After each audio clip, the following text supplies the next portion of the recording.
Hello, everyone. John Sears here, your favorite enterprise analyst. And today we're going to be taking the next step in our conversation about Microsoft 365 and in particular, Outlook. Now, talking about Outlook is really important. It's a tool many of us use every day. It's one of the most popular tools, at least in our organization.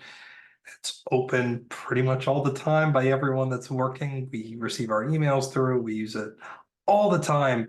And yet it's one of the least trained on tools that we have. And today I want to highlight a bunch of the features that you may or may not be using that can really take your work with Outlook to the next level. So it's a tool you probably think you already know. And we're going to talk about leveraging a couple of key features. So we're going to talk about quick steps, which if you're looking for these tools on the old Outlook or new Outlook, you can look for these symbols like the lightning bolt here for quick steps. We're also going to be talking about rules. We're going to talk a little bit about To-Do, which is a built-in add-in that comes by default with Outlook, but you just have to add it. So we're going to talk through how to get that. And we're also going to talk a little bit about find time and bookings. But To-Do is over here. That's the check mark. That's Microsoft's combined tool for tracking tasks. And we're going to talk a little bit about bookings, which is a different feature, but it's still tied in with the calendars in a really useful way. So first we'll talk about quick steps. Quick steps allow you to build a series of steps into a single button press. So it's basically I press button A and action B, C, D, E, F, G can all happen in series. So again, you can find it up here to manage your quick steps or to add them. And it's as simple as going ahead and giving it a name and then choosing what actions happen again when that button is pressed. So in this case, we're going to click on a button and it's going to categorize the message as a facilitation. We're going to go ahead and automatically delete the original email and then reply with a meeting. So reply with a meeting is very powerful, and reply with a meeting comes as a default in Outlook. You might recognize it as like the little square with the little arrow leading out of it. It's really great and really convenient because it takes the contents of an email and turns it into a meeting invitation directed at all the people that were on the to and CC list. I use it all the time, but you can build your own versions of that with your own added functionality. If you always do the same set of actions after processing an email, Quick Steps is your way to go to build that into just one button press. Rules is very similar, except instead of triggering when we push a button, rules trigger when an email arrives. So you can build any number of rules in here that you want. But basically, in addition to having an action or a series of actions, we have them activate when conditions are met. So that condition can be from an individual, it can require a certain content of the message or in the header, and we can build out a whole list of these rules. And it is a really useful tool for keeping our inbox clear, for example. So if your inbox is getting cluttered by a lot of the same type of email that all have the same headers, there's some sort of automated email perhaps, or in my case, I use it when processing meeting invitations for Outlook. You should always send a response. A lot of people are like, well, I don't like sending responses because I don't want to send them an email. Well, when you reply to mine, when you say yes, it automatically takes those emails and moves them the second they arrive into their own separate folder. So they don't clutter up my inbox. And sending a reply is very important because otherwise they won't know if you're attending or not.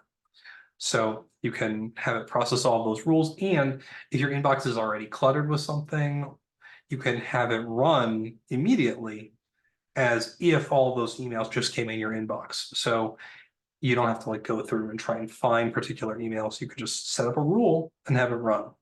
So again, that runs on emails that either come in, or you can have it run on your entire inboxes if all of those emails just arrived. To-Do, again, is that little check mark. It's Microsoft's way of collecting all of the various ways that Microsoft has built in over the years to track our tasks.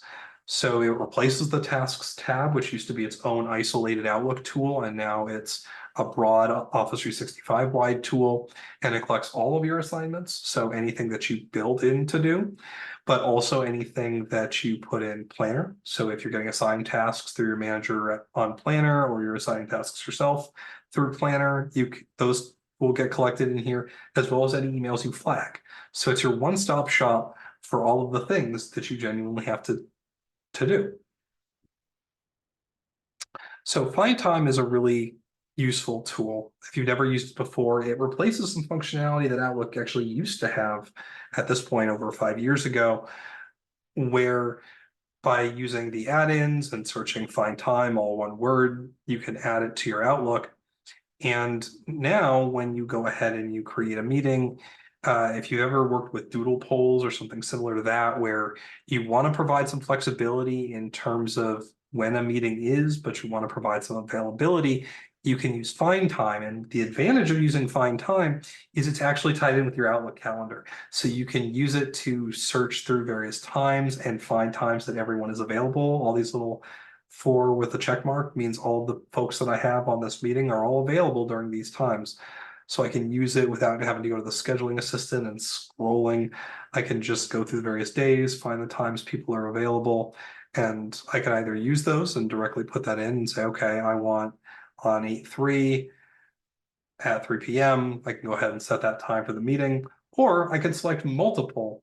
And when I send it out, it will send a reply of people can opt for when they'd like to do their meetings. And because it's tied into their Outlook calendars, they don't have to compare like you would with Doodle. All right, what does my Outlook calendar say? How does that sync up with the times on Doodle? Find Time will just show you I'm available all of these options, or I'm available one of these options. It's a really great tool that really folds in that functionality that, again, used to be in Outlook at one time, where it showed who was available and when. You didn't have to use the scheduling assistant. So it brings back a lot of that functionality. It's a really powerful, really versatile tool. So if you're struggling scheduling meetings, get Find Time and get Find Time now. The last thing I want to talk about today is Bookings. So Bookings is a tool for managing appointments. It's really allows you to build out a menu and allow external folks to utilize that menu. So it is also tied in with your Outlook calendar. And you could think of it as if you've ever gotten a massage or offered some other service where you have to book a type of event. This lets you do that. And it connects to staff calendars automatically. So if I run a team and I've got 4 different individuals and I've got 5 different meeting types that I want, like maybe I want a half an hour collaboration meeting, I want a 45-minute consultation, I want an hour and a half long development planning meeting that folks want to be able to participate in. I can build all those out as options, and then somebody that's using my bookings page, and you can build any number of bookings pages with teams that you specify in that building page, in that bookings page, with teams that you specify, with meetings that you specify, each unique to each booking page. And then folks can use that page to schedule that meeting. So if someone wants to schedule an hour and a half session with me, they can go ahead and select the hour and a half meeting. They can either select me if they're interested in working with me specifically, or they can just take next available. And when your users are using your bookings page, it's tapping into your availability. It doesn't show them what your availability is and what your meetings are. But if you're busy, it won't even be available as an option. So if someone wants to meet with me next week for an hour and a half and I don't have any stretches of an hour and a half available for that work, they're out of luck. They'll either have to select someone else, say whoever's available, or they'll have to go farther out, maybe the week after or the week after that. So you'll really want to leverage Bookings if you have specific services or meeting types that you want to make available. You can think of it as an intake page when the intake is a meeting or of some kind. And the really great power it has is that it allows the users to pick the times that work for them, but they can only choose from them if that works on your calendar. Another potential use case for bookings is if you are conducting phone calls for interviews. It's really frustrating because you might have to say, okay, here's a window of time. Let us know when you're available during this window. No, here's my bookings page. Go ahead and sign up. I've got all these people to hire and I'm free when my calendar says that I'm free. So whatever works for you for those times that I'm free, you can go ahead and sign up. Really great, really powerful tool. And if you've never messed around with it, go ahead and try it out. You can either access it in Outlook through that bookings button or through the 9 dots if you're in the Microsoft 365 space. So that'll do it for calendar and Outlook stuff for today.